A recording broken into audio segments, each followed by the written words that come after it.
my cosecant, I'm just going to do my denominator at first. Cosecant, how does that change if I change it to sine and cosine? What is cosecant? 1 over sine, right? And what about tangent? Sine over cosine. So you could probably go ahead and see a little bit. Something's going to cancel here, right? All right. And then I'm just going to leave this numerator alone for right now, just so we can walk through it. All right. So in the denominator, what happens? My sines cancel, right?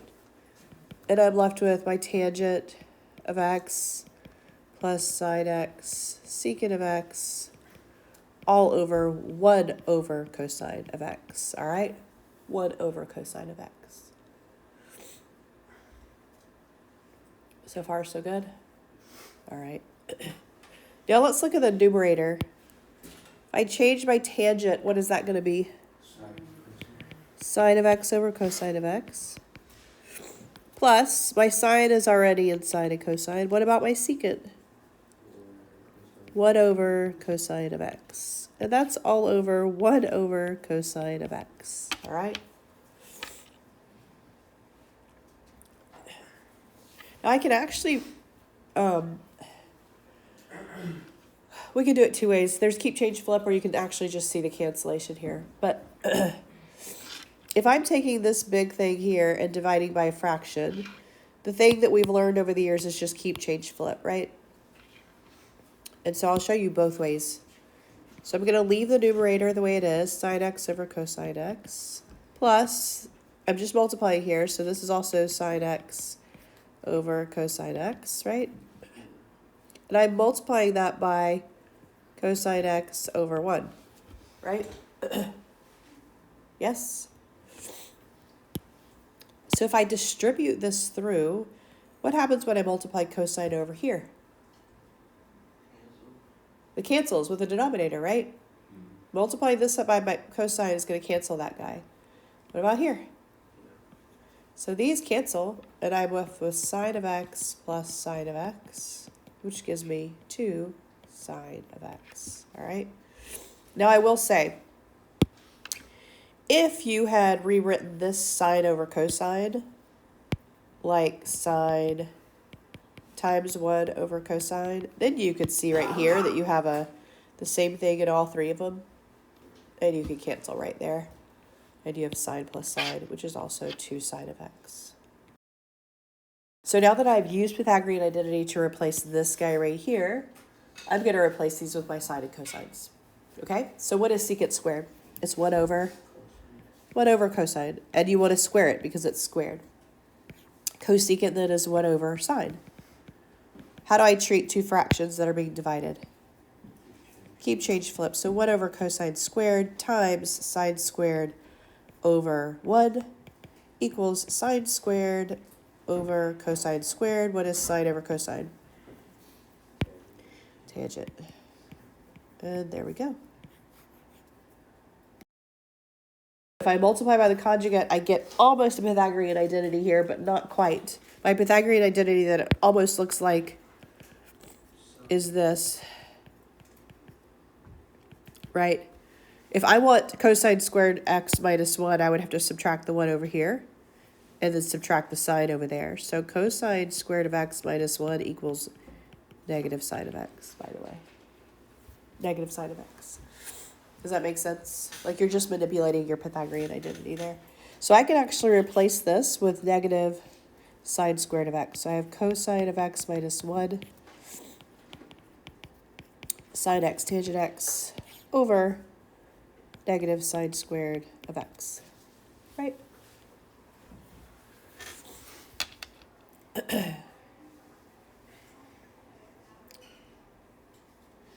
And then you hopefully can see we can cancel one of our sides, right? You cancel a side, right? Now, when I do this, I need to simplify the numerator a little bit more.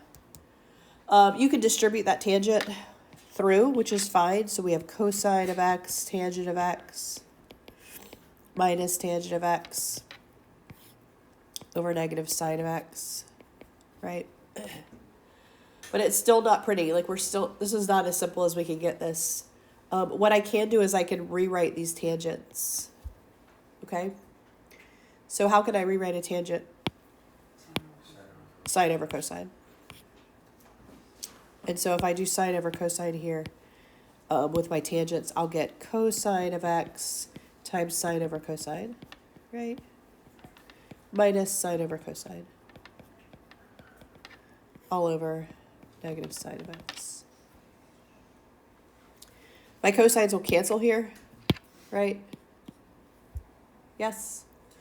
And then I basically have, you can do keep, change, flip here. That might be the easiest way for you to see what's happening. So if I am dividing by this, I basically have, I'm multiplying by 1 over sine, right? So I'm saying, and I'll move this guy up a little bit so we can see. So for this, I'm saying I can split it up pretty much. I can say, well, I have sine of x over negative sine of x minus sine x cosine, right? And I'm multiplying this by 1 over sine of x, right? Like I just multiplied them both by 1 over sine of x. This is times 1 over sine of x, and this is times 1 over sine of x, right? And so you can see my signs will cancel. This will change to a negative 1, and this will change to a plus, because that's a negative there, 1 over cosine. And then I can simplify this guy. What's 1 over cosine? Secant. So I have negative 1 plus the secant of x, or they wrote it like this, secant of x minus 1. Those are the same things. That can't be simplified anymore at all. For verifying, instead of just giving you one and say, hey, make it as simple as possible, they say, hey, here is this big guy, and I want you to show me that it equals the right-hand side. And so the first way that we're going to do this is we're just going to simplify the difficult side. But at least you know where you're headed. You know you're headed to cosine squared. That's your goal. And so when you're verifying, the first thing you're going to try to do is just simplify one side. And we're going to do them where you can't just simplify one side, where you have to do both. But for this one, because the right side is rather simple already, we're going to try to just simplify the left-hand side. There should be a few things that stand out to you on this left-hand side. The first one should be that numerator. What does that numerator look like? It looks like a Pythagorean identity. Which one? Yeah, it looks like the cotangent. So if I were to say the cotangent identity is cotangent squared plus 1 equals cosecant squared, then I can really easily just pull that minus 1 over and say that cotangent squared equals cosecant squared minus 1. Right? And so I can replace that entire numerator with what? Cotangent squared. So I have cotangent squared over cosecant squared. All right. Now, I am trying to get to cosine. So something tells me I probably need to convert these to sine and cosine, right? Like if I am moving towards cosine here, I'm at a point where nothing else helps me. So cotangent, if I rewrote it, is going to be cosine squared over sine, right? And cosecant is going to be what? 1 over sine squared. I would have changed it. So keep, change, flip tells us that we have cosine squared of x over sine squared of x times sine squared of x over 1. And of course these cancel. And I am left with cosine squared of x, and I just verified it. Now, you cannot just put a check mark by the original question and be like, well, yeah, of course they equal. You must show me your steps. Think about it like a proof in geometry. If you jump and you do not have a logical identity that tells you can go from one step to the next, you'll miss points here. You have to use these identities. You can't just be like, oh yeah, that equals. Like you can't just assume that I know that cotangent is cosine over sine. So you can't just go straight from here to here. You have to rewrite this because there is no identity that tells you cotangent over cosecant is cosine. There is no identity that tells you that. You have to go through the identities that you know, right? And so you can't just jump. You have to show me step by step. Think of it as a proof. You don't have to write out the identity that you're using necessarily, but you do have to use an identity to go from one step to the next.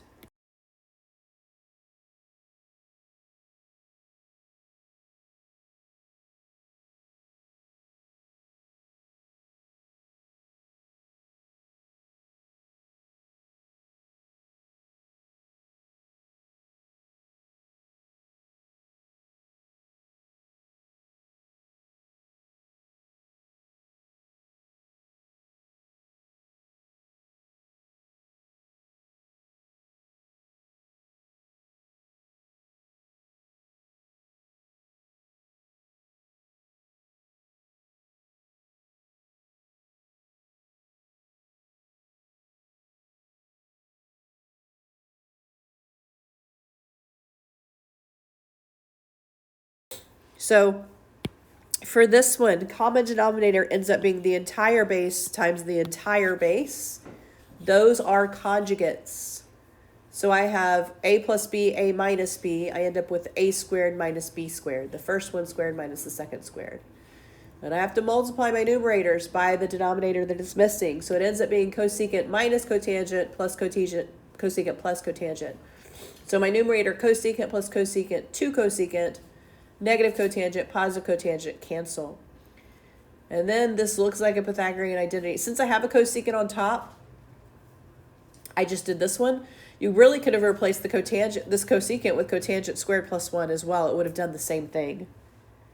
But sometimes you don't know that, and so I usually stick with the one that I have.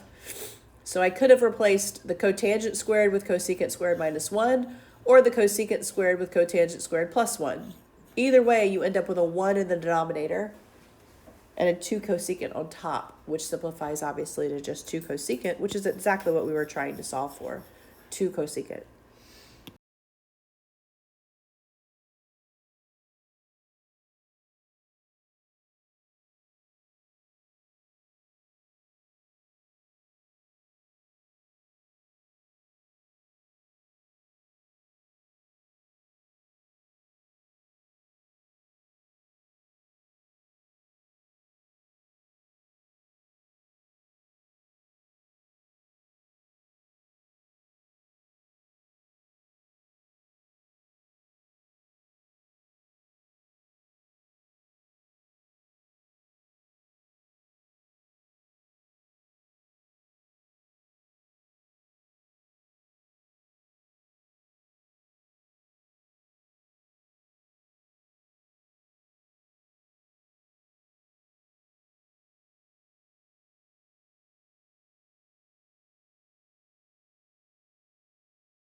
So if you look at this one, basically what they're doing is they are showing you different methods to do this, right?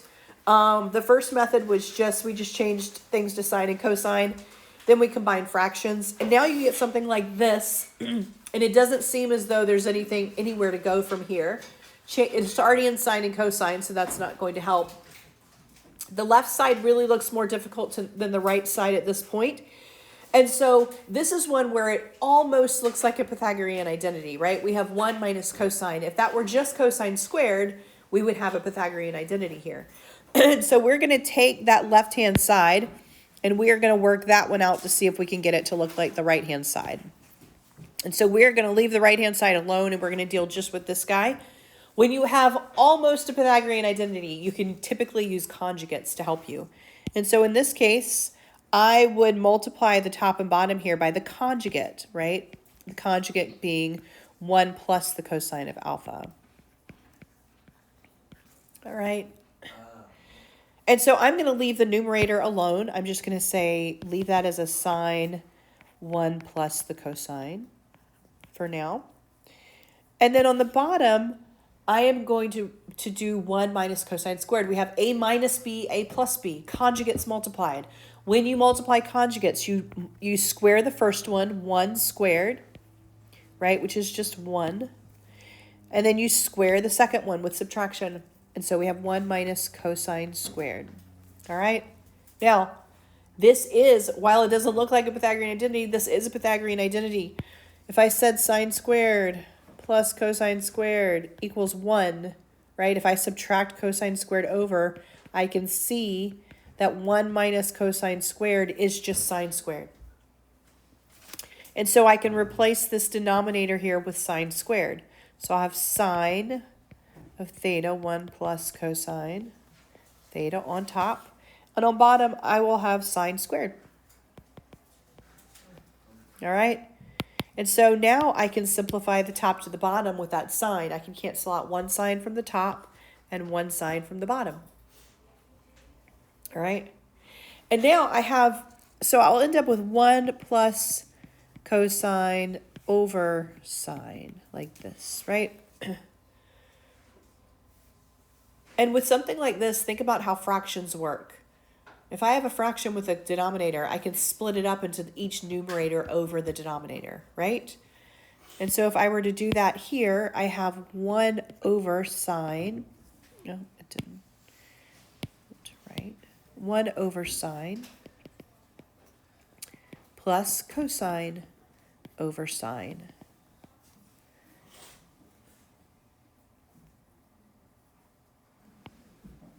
And that will also simplify. What's 1 over sine?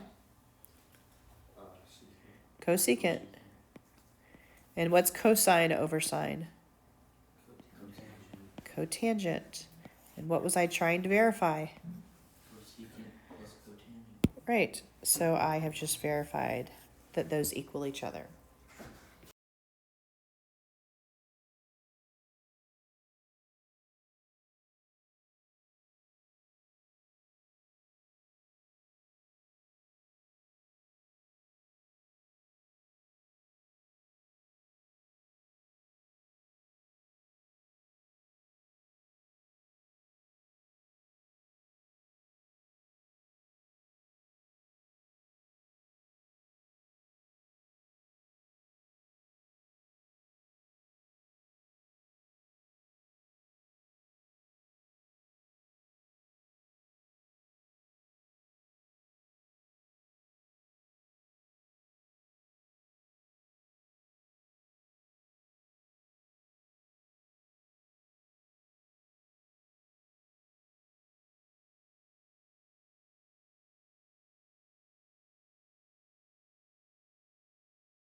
When you look at this one, the right-hand side is very obviously simpler than the left-hand side. They want us to verify that cotangent secant cosecant squared minus cotangent cube secant is cosecant, all right? And so what we're looking for is we're looking for something we can factor out here. And so as you look at this, you should notice that you have a cotangent in both of these, and you have a secant in both of these, okay? So we have a secant and a cotangent in both of those. And so if we factor those out, we would have cotangent, oh goodness, my highlighter, cotangent, secant out here, and we would have cosecant squared minus cotangent squared.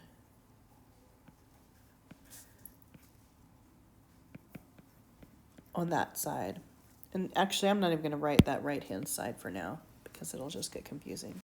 This piece here, we have an identity that deals with cotangent and cosecant, right? We have an identity that deals with those. My identity is what? Cotangent squared, right?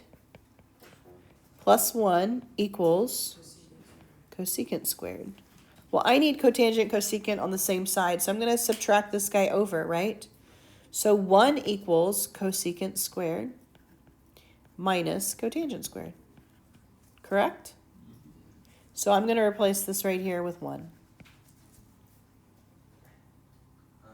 And I'm left with just cotangent times secant. And so now I need to simplify this. When you have something like this, convert it to sine and cosine. It's going to be your easiest method. So for cotangent, sine and cosine is going to be cosine over sine. For secant, it's going to be what? 1 over cosine. You can see you can cross cancel here. You're left with 1 over sine. 1 over sine is cosecant. Why does that look so much bigger than its smaller steps?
So there are going to be times when it doesn't make sense to go towards any side. Like, you're never going to have an identity that leads you to 1 minus cosine over cosine. Like, it's just not pretty. And so what you typically do is you'll work one side and get it as simple as possible, and then see if you can then work the other side to match the simple one that you just did, okay? And so for this one, we are going to start with the left-hand side. We have tangent squared over 1 plus secant squared. And we are going to work this side. Now, remember, this is one where we can use Pythagorean identity. Now, you may be, if you do it, it's perfectly fine. They show splitting the tangent up. Your brain may say, oh, I could do 1 minus secant squared, right? And you're perfectly fine to do that. That will work as well. So my brain would probably move towards doing the 1 minus the secant squared. And I know that tangent squared is going to cancel out. They split the tangent squared up into 1 minus secant squared. And then they factored 1 plus 1 minus. And I don't think you're going to think to do that. So I would actually probably do 1 minus secant here. 1 minus secant here, right? And then I would have tangent squared of x, 1 minus secant, over, this is a plus b, a minus b, so a squared minus b squared. And then I have tangent of x, 1 minus secant of x, over tangent squared of x. You can, and this is tangent squared as well, you can see that the tangent squareds will cancel, right? So these will cancel, and I'm left with just 1 minus secant of x.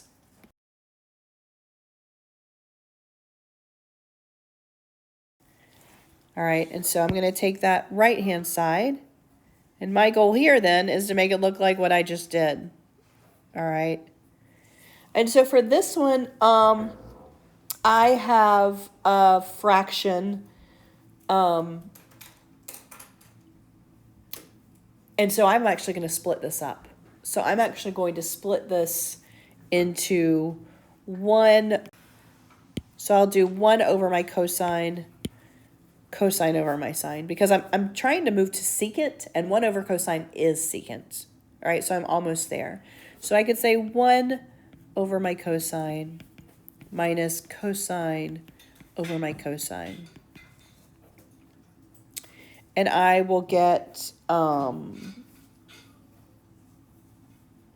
secant minus 1 here, right? Secant minus 1.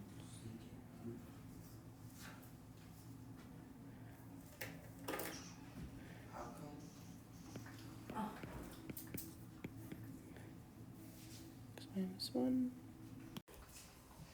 We missed a negative. I missed a negative, sorry. 1 minus secant squared is negative tangent. So that's where my negative is, right there. So this is over negative 1, sorry. So that's going to be secant minus 1. This is negative tangent. 1 minus secant squared is negative tangent. Right? So if you moved your secant over and have to move your tangent over, it's negative tangent. That's probably why they did it the other way. So they wouldn't have to pull out a negative.